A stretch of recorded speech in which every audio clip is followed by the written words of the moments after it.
Recently, a blacklist order rocked high schools across the US.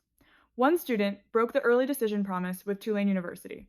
And Tulane did the unthinkable. They put the entire high school, Colorado Academy, on a blacklist. Yes, you heard that right. One student breaks the rule, and the whole school suffers. For the next year, students from that school cannot apply to Tulane through ED.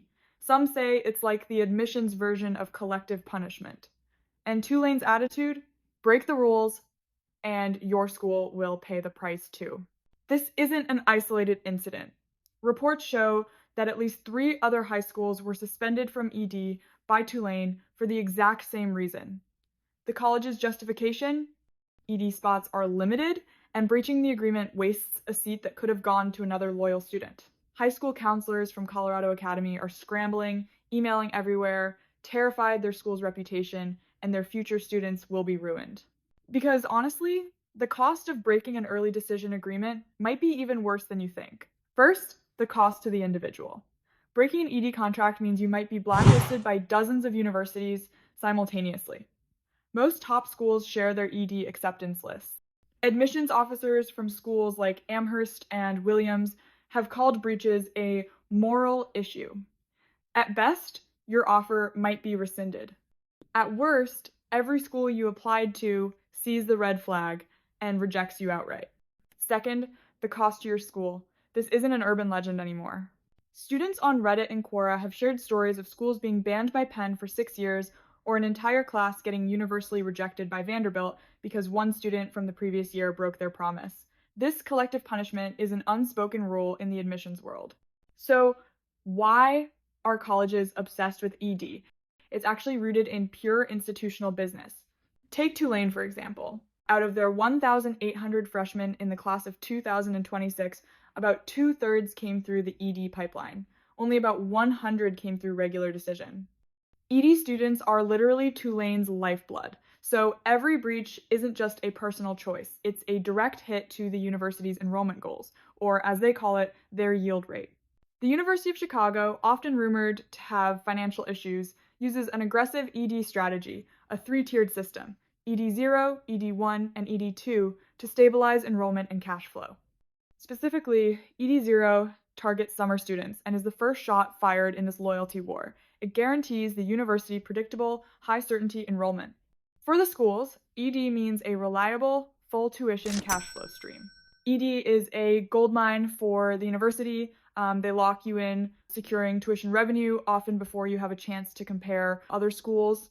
Generally, you can only break an ED agreement if the university changes your financial aid or your acceptance conditions. If you want to withdraw, even for legitimate reasons, you risk being labeled untrustworthy.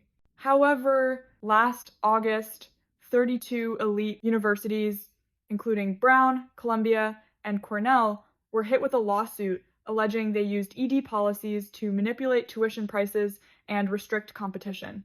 So, can you legally break ED? Yes, but only with just cause and correct procedure.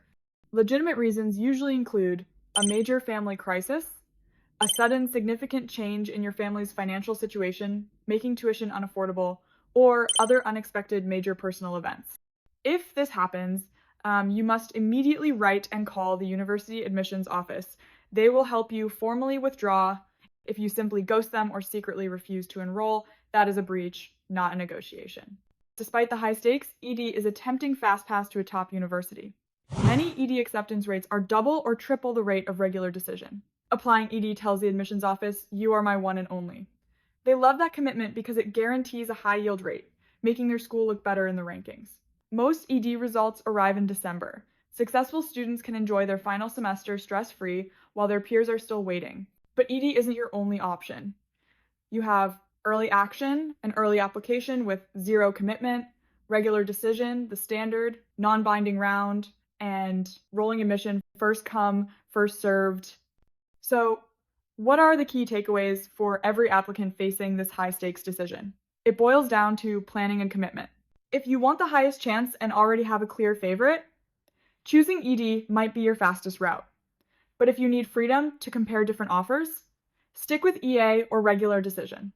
Check your school's policies carefully. rules regarding ED breaches and financial hardship differ, and some allow negotiation with valid reasons. Also, don't forget to plan finances thoroughly and evaluate aid packages before signing a binding agreement.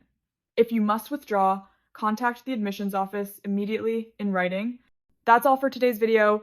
If you have any questions about ED policies, drop them in the comments below. If this video helped, please like and subscribe. I'll see you in the next one.